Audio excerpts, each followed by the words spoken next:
Magazine Charlie Logan. L'actualité panafricaine en ligne et via presse écrite. Charlie Logan TV, la chaîne du droit de savoir. Charlie Logan.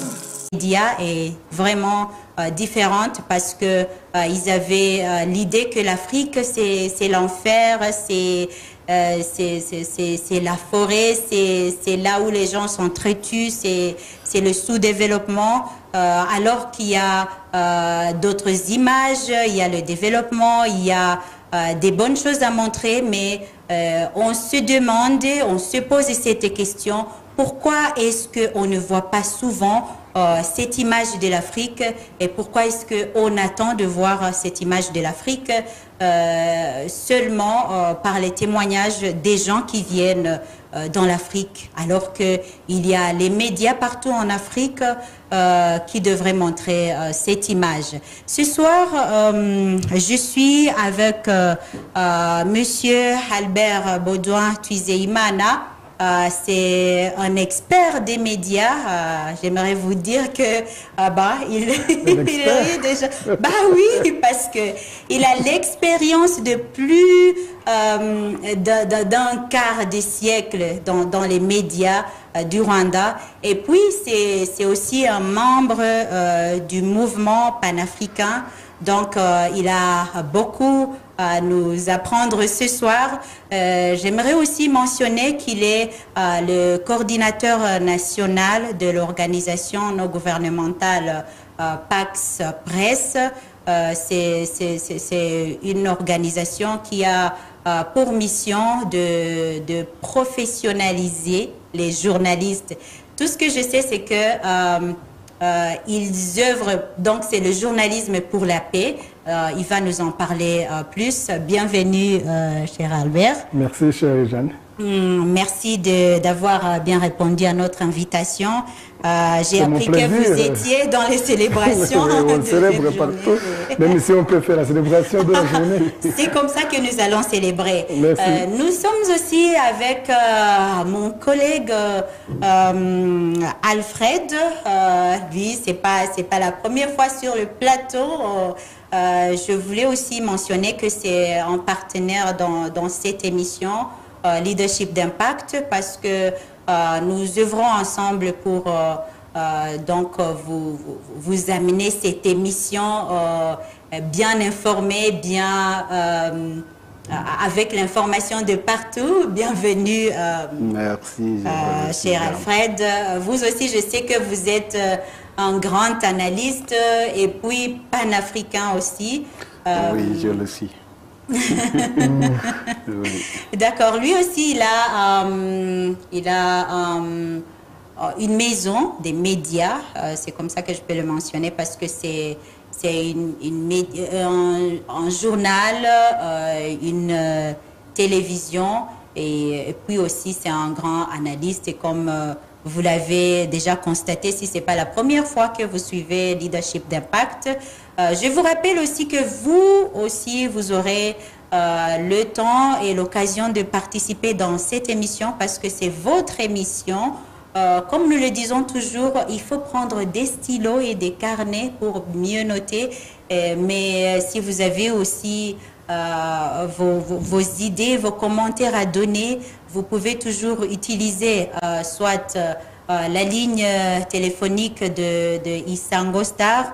Vous pouvez aussi donner vos commentaires sur, si vous nous suivez à partir de YouTube, vous pouvez écrire vos commentaires. Vous pouvez aussi utiliser ce numéro de Isango pour envoyer les messages WhatsApp parce que ça nous arrive. Vous pouvez aussi utiliser les médias sociaux où nous avons publié ce thème d'aujourd'hui. Donc, soyez les bienvenus. Je vous rappelle que vous pouvez suivre Leadership d'impact en direct sur la télévision à partir de chez vous sur Canal+, c'est la chaîne 386 et puis sur StarTimes c'est la chaîne 108 aussi sur YouTube comme je l'avais mentionné.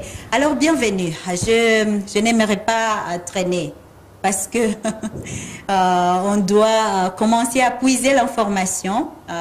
nous avons besoin de savoir. C'est une question que beaucoup de gens se posent. Je l'avais même mentionné avant. Pourquoi est-ce qu'on ne voit pas l'image de l'Afrique? C'est comme si les images que nous voyons étaient biaisées. C'est pourquoi? À qui posez-vous la question? À vous, monsieur Albert.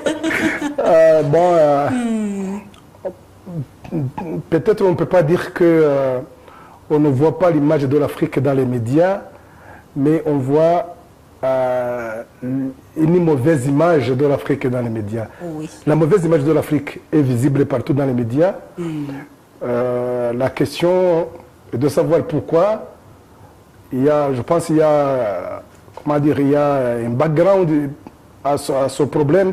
C'est parce que le journalisme que nous avons étudié, que nous avons pratiqué depuis longtemps, c'est le journalisme qui montre ce qui ne va pas.